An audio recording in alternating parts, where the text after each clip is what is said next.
Nasa linya ngayon si Attorney Richard Fadolio ng ating pong Prosecutor General. Sir, maganda umaga po. Magandang umaga po, Manong Ted. Magandang umaga, DJ Chacha. At magandang umaga sa lahat ng inyong mga tagapanood at tagapakinig. Salamat sa panahon. Unahin ko lang po ito. Una, ano po ang say ninyo at ng kagawaran sa naging mga statement po na inilabas na Ginoong Saldico? Well, sa totoo lang, Manong Ted, as of now, no, lumabas yan, nagsimula nung Friday, sa pagkakaalam ko.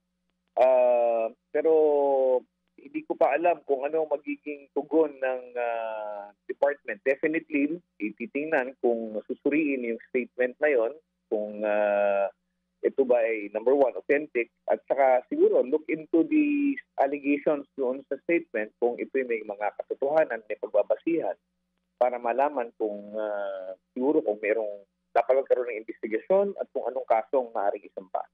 Opo, pero sa ngayon po, may value ho ba ito sa ginagawa po ninyong investigasyon o maging sa ombudsman? May valor ba ito, sir? Well, I cannot speak for yung ombudsman, no? But for the Department of Justice, it's something that we can look into, possibly as possibly as lead. Pero para sabihin na ito yung magiging basihan na pagsampa kaagad ng kaso, hindi po ganun kadali yun, Manong Ted. Kasi kung titingnan po ninyo, kung ano man yung mga statement na binigay, ito po ay statement na I think was, hindi ko pa kasi napanood lahat, no? Pero ito pong mga statement na to, these were videos that were sent, recorded messages of Mr. Zaldico. Okay? Pero question dito is authentication, because this was not done in an embassy of the Philippines which would have jurisdiction at kung saan ito maaari makapanumpa para masabi natin na ito ay talagang lahat ay katotohanan, itong mga nakasaad sa kanyang video. Opo. Sir, nababanggit po ng abogado ni Mr. Ko na wala pa silang natatanggap na anuman pong subpina o kopya po ng official complaint na nanggagaling sa Estado. Accurate ho ba yung ganung statement ng abogado ni Ko?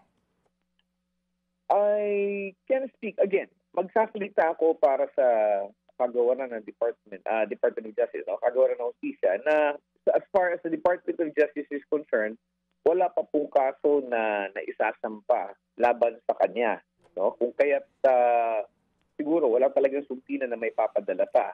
Pero hindi po ako makakapagsalita as far as the Office of the Ombudsman is concerned, kung kasi meron din po silang sarili nilang investigasyon at mga kaso na iniimbestigahan base sa mga isinasampa ng ICI at base sa kanilang sariling resulta ng kanilang mga sariling investigasyon. Opo, pero meron po kasing naiulat, attorney, na noong September 26 po ito, 2025, na ang NBI filed a complaint against Saldico. May ganun pong balita. Hindi niyo po yun alam, sir? Hindi. Meron pong, ganito kasi naman ng TED. Okay, go ahead, sir. Nagsampa po, halimbawa po nagkaroon ng investigasyon ng NBI at sila po ay magtatampa sa department. Hindi po agad-agad yan, Manong Ted, na sabihin natin subjected na sa preliminary investigation.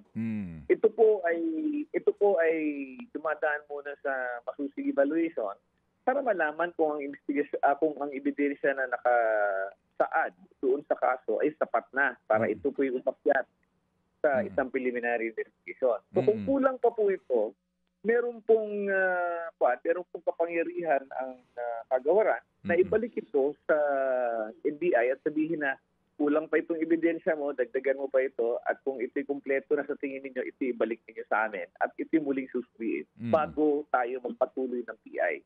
So maaring meron pong ganong na isampa, na evaluate, pero technically it is not a case yet, Manong Ted. Hindi pa po siya kaso, kung tutusin natin. Ito po ay parang referral pa lamang, pero subject to evaluation first. Opo. Sige po. Pero sir, sa ngayon ho ba, kasi again, kasi naguguluhan po kami, DOJ and then Ombudsman. Sa ngayon ho ba kung sakasakali nasasampahan ng demanda ng asunto si Zaldico, sino po ang hahawak sa kaso? DOJ ba o Ombudsman? Ganito po, Manong Ted. Kung halimbawa po magsasampa ng kaso as against former Congressman Saldico, kung considering na yung kanyang salary grade ay 27 and above, at kung depende po sa kaso na isasampa, ang magkakaroon po ng kapangyarihan niyan ay ang Office of the Ombudsman. Kasi po ang kaso po niyan ay doon po sa Sandigan Bayan ni Gasampa. No? Now, kung halimbawa naman po ang ombudsman ay magdesisyon, okay, nasa kami nag-imbestiga or nasa amin ang sinampa ang kaso, maaari naming i-deputize ang Department of Justice para sila mag-imbestiga at sila na rin ang mag-prosecute pagdating sa Sandigan Bayan. Opo. Pero basically, whatever results na mangyari po doon sa investigation na gagawin ng departamento, ito po ay kailangan maaprubahan ng ombudsman bago ito po ay may sampa sa Sandigan Bayan. Ayun, sige po. But basically po, sa Sandigan Bayan ang landing ng kaso, hindi po sa RTC. Hindi po, Manong Ted, well, if we're talking about cases involving Saldico, Opo, Saldico. Yeah, plunder po yan, or any case cognizable by the Sandigan Bayan. Talagang Sandigan Bayan po ang bagsak niyan. Opo. Sa ngayon po kasi, wala na pong balita. Bagamat baka po hindi ito sakop ninyo, pero baka ho meron lang kayong maaaring share na informasyon. Hanggang ngayon po kasi, wala pa po talagang freeze order, no? Sa mga air assets ng Misibis.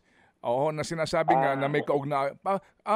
Meron ho bang, talaga ho bang ganun po kahirap ito, attorney, yung pong itong galaw ng AMLAC para po sa mga assets ng pinaghihinalaan po na sangkot nga rito sa flood control scandal? Yes, Manong Ted, medyo may masalimuot yung pag-a-apply ng freeze order sa Court of Appeals. Hindi sa ganong kadali na sabihin natin na mag-a-apply ka kaagad ng competition ka kaagad dahil sa may na-identify ka na mga assets pertaining to particular respondent. Kailangan po ito, meron kang tinatawag na financial investigation, susuriin mong basta. Kasi katulad niyan, kung halimbawa po ito yung nakapangalan sa isang korporasyon, di ba? Iba pong entity ang korporasyon sa katauhan ng ordinaryong tao. So technically, if you say na ito ay asset nitong tao na to, pero ito yung nakarehistro sa pangalan ng isang korporasyon, medyo mahihirapan po tayo na ipa-freeze mismo yung assets na yon dahil nga ito po ay registered in the name of a juridical entity. No? So, maaring yun po ang dahilan kung bakit po nagtatagal to file ng petition for freeze order.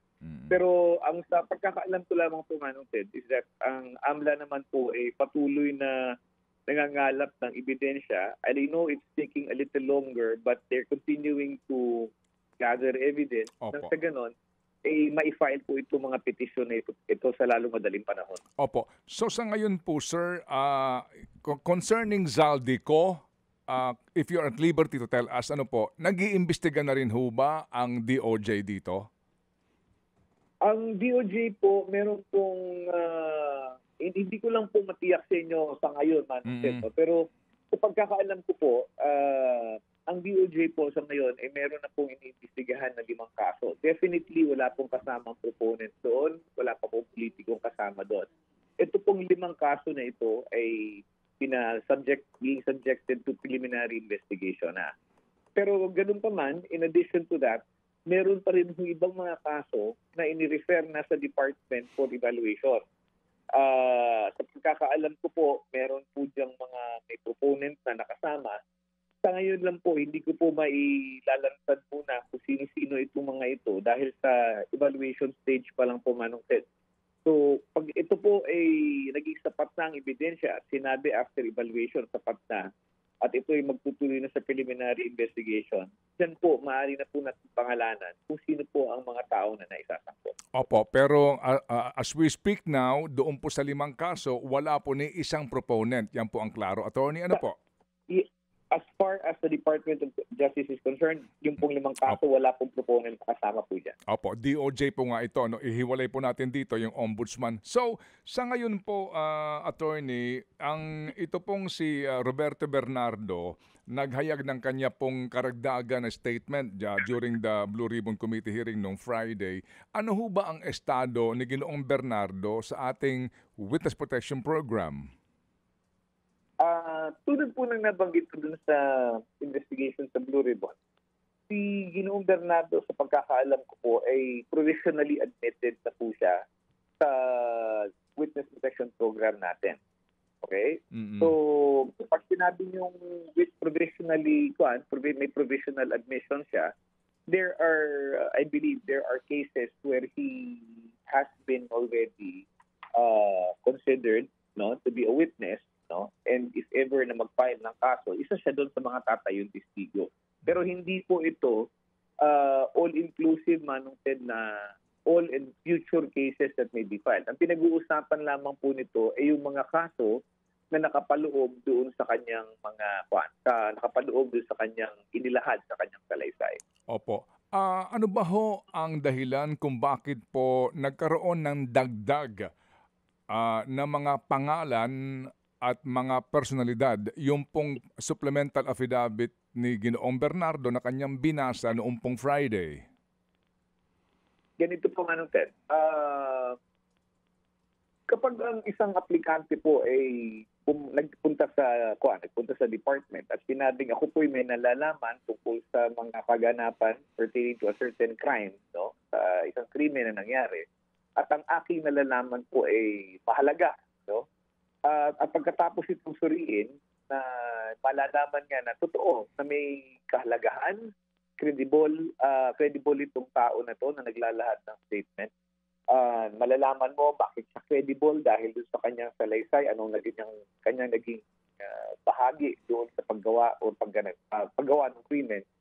Pagkatapos po niyang ma-evaluate, saka po siya ikinoconsider sa program. Ngayon, bago ho yan, habang in the process of evaluation, pinagsusumiti ho yan ng mga salaysay.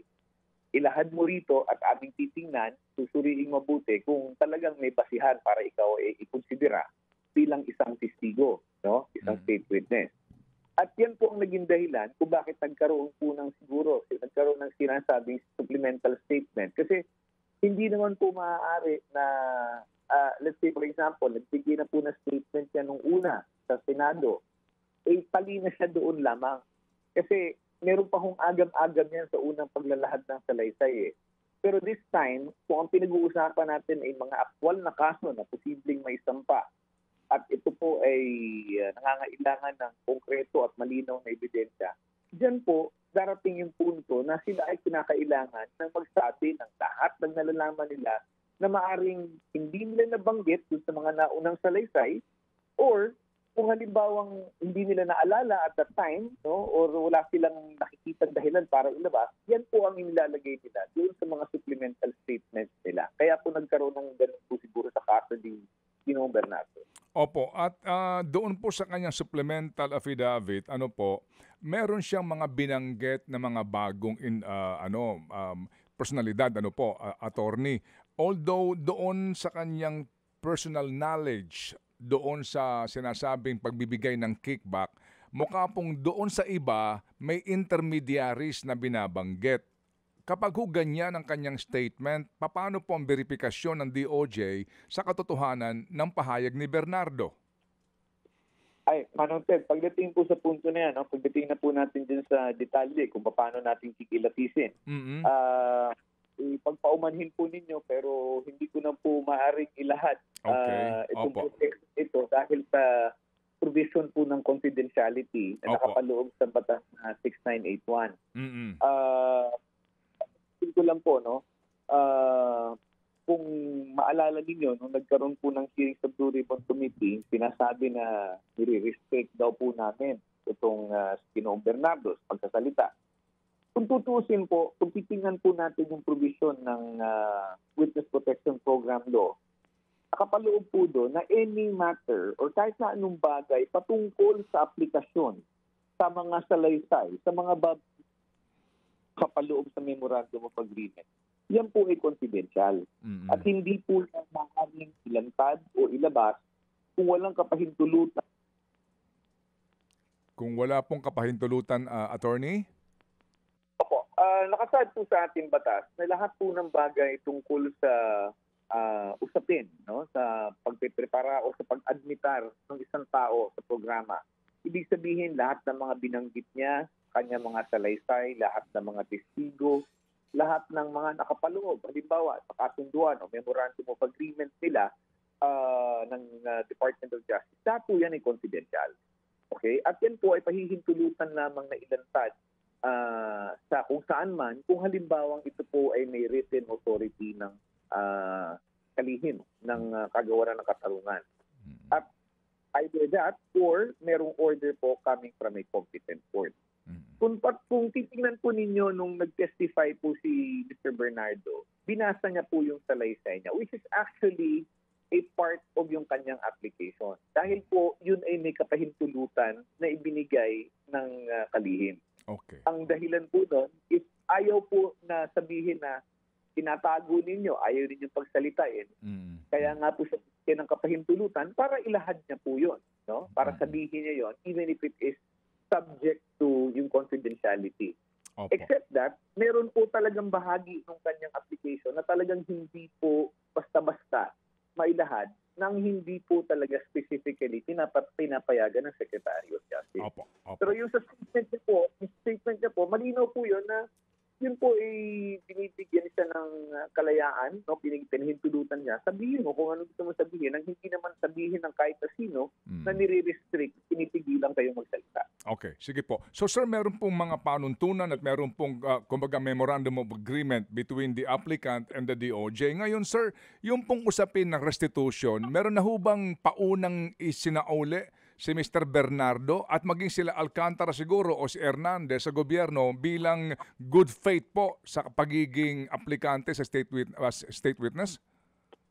Ay, again, Manong Ted, no, pasensya na kayo. Kasi yan po, no, ilang beses ko na pong binanggit yan nung hearing sa Senate Blue Ribbon na yung usaping restitution, tama po si Senator Marcoleta na hindi po yan nakabanggit sa mismong batas. No, sa 6981, hindi po nakabanggit yan specifically or explicitly. Kaya lamang, ito pong usapin ng kung ano man ang isusoli o kung may isusoli man at kung magkano, nakapaloob po yan sa isang kasunduan ng kagawaran at ng aplikante. So ito po ay covered ng Memorandum of Agreement na again, tulad po ng binanggit ko sa inyo kanina, sa pinasamaang palad, hindi ko po pwedeng ilantad kung ano man ang bahagi ng kasunduan dahil po sa confidentiality requirements po na nakalagay sa batas. So meaning kahit na po o hindi, kung may nagsauli na ng pera, hindi niyo po pwede sagutin? As far as whether there is and how much, I will not be able to disclose po sa ngayon. Okay. Pero kung ang tanong po ninyo, maaari po bang ipaloob yan sa isang memorandum of agreement with an applicant sa program, well, definitely, kung magkasundo yung partido at say, sabihin nga natin na meron nang pagsisisi at sinasabi na inaamin ko yung aking partisipasyon dito at gusto ko magsoli ng pera, bakit naman ho natin sasabihin na huwag nating tanggapin dahil lamang sa ang batas does not make mention of it specifically. Opo. But again, to answer my question, hindi kayo pwede mag-categorical answer kung nagsauli na ba ng pera o hindi pa. Sige noong Bernardo. Yes, sir. That is correct po, Manong. Okay, sige. Si Hernandez Subat saka si Alcantara, ganun din po ang sitwasyon, gagaya ni Bernardo po? Well, nakakausap po ng kasi hindi naman ako mismo direktang kausap nila, pero nakausap po sila ng mga evaluators ng programa. Alam ko there are also pending applications of Mr. Hernandez and si Engineer Alcantara po. Opo. Pero wala pa, kailan po ang confirmation ng kanilang pagiging state witness po kaya, attorney? Ito hong tatlong ito, pati sila Mendoza kung sakasakali man, itong mga taga DPWH at maging yung taga Sims Construction kung sakali man. Kung sakasakali, sa right now, Manong Ted, hindi ko mabigay yung eksaktong timetable kasi alam mo, problema natin dito, napakalawak po nung coverage napakalawak po kasi ng coverage nitong pinagkasangkutan nitong mga tao na to. You're talking about a period which spans several years. So, pag inadmit mo yan sila, base lamang yan, no? Again, my projection would be na kung tatanggitin mo yan sila, again, there can be no blanket immunity that will be granted. Mangyayari po niyan, maaaring on a case-to-case basis. Ang eksaktong timetable lang po, Manong Ted, hindi ko maibigay pa sa inyo sa ngayon. Opo. Pati po itong Diskaya couple, kasi po itong si Bernardo, sabi nga ninyo provisional po na admission. So ano ang estado ng Diskaya couple? Well, the Diskaya couple, again, ang naging problema kasi niyan, nagpunta sila sa department, pagkakaalam ko, nagpunta sila sa department couple of months back. Pero may kausap sila, and then basta-basta na lang nawala. Hindi na nagbalik ulit, hindi na nagpakita, hindi na po nakipag-ugnayan. So, sa ganang amin, since ang application po sa Witness Protection Program ay voluntary, hindi naman po ang department na maghahabol sa kanila. Nasa abogado po nila yan, nasa mag-asawa, kung sila po ay magpapatuloy na makipag-ugnayan. Kami naman po, makikinig kami at titingnan namin kung meron pong basihan para i-consider yung kanilang application. Pero the same requirements would have to apply. Meaning to say, kailangan ilahad ninyo. Hindi po yan basta-basta lang, Manong Ted, na magbabanggit ka ng pangalan, apply ka, tanggap ka na. Opo. Kailangan po ilahad mo po yung mga detalye o yung evidence that will support or corroborate yung inyong mga sinasabi. Opo. At ang basihan nito, kailangan po makita ng department na yung sinasabi mo maaaring mapatunayan at ito po ay suportado ng ebidensya maliban lamang sa inyong mga sariling salaysay. Opo. Sige po. So sir, sa bandang dulo, sino ho ang mag-aaproba sa isang testigo para ituring na state witness? DOJ Secretary ho ba o ang Sandigan Bayan? Pag halimbawa po, Manong Ted, the cases are, the application is for cases cognizable by the regional trial court, then it will be the Secretary of Justice, no? Witness Protection Program through the Secretary of Justice.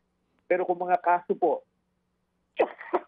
excuse me, cases cognizable by the Sandigan Bayan, ang magbibigay po o mag-grant ng immunity ay ang ombudsman naman po. I ang see. magkukonsider. Opo. So kumbaga hindi po ang final say ay yung huwes, kung hindi po either DOJ Secretary or Ombudsman. Yes, sir. I-clarify ko lang, Manong Ted, kasi binabanggit ko nito, yung huwes po, dalawa po ang pamamaraan ng pag-a-admit sa program. Kung halimbawa, pag-a-admit ng isang testigo para mag-state witness. Ang isang pamamaraan po ay through immunity which is granted by application sa Witness Protection Program. Ano po ang kaibahan nito?